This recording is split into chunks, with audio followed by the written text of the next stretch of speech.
Hello. For this short video clip, just want to highlight one principle for you that sometimes people don't think about, but pilots are very aware of it typically, and that is something called the error chain. In the 1983 championship game for the NCAA basketball championship, Jim Valvano and the NC State Wolfpack beat the Houston Cougars. Mentioned that in a previous video. But it is sort of interesting, late in the game, they were deliberately fouling the NC State players to send them to the throw line, which is a normal tactic, if you will. And they were fouling Lorenzo Charles, who was the worst free throw shooter on the NC State team. On one point, Jim Valvano called the team over and spent the entire time making Lorenzo Charles know that he had what it takes. He was going to get this. He was going to sink the shots. When the referee blew the whistle, they all went back to the road. He grabbed Derek Wittenberg around the neck and said, "Now, when he misses, here's what we're going to do." Jim Valvano had thought through what it would look like and what were you going to do when the plan didn't work. Very seldom does anything just all of a sudden happen to cause a problem.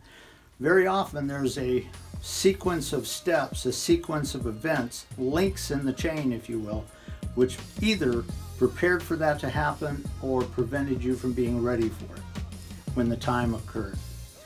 I've had two inviolable rules for my flight career, and it's also very applicable when you're talking about leading teams. The first one is, if my plan A must work because there is no option, I didn't take off.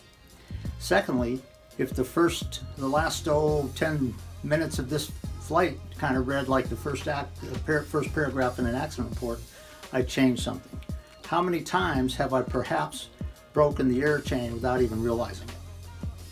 It's critical when you're leading teams to understand that the leader has to kind of be able to have a sense, maybe not the huge risks that are going to happen, but what are you going to do when they come on the scene in an unexpected way? In the back of your mind, what are you going to do? Have you prepared your team for those unexpected things?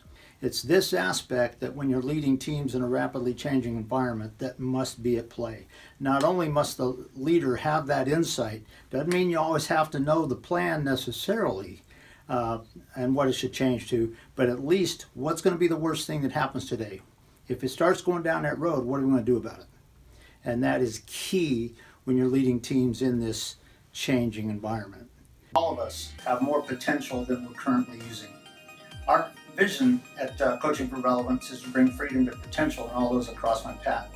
So I want to just challenge you to go check out our organizational maneuverability course and see how that can provide you insights that maybe that you're not seeing right now. And I also want to invite you to give us a call if you'd like to have a conversation about some items. So we want to just leave that with you, and thank you for your time.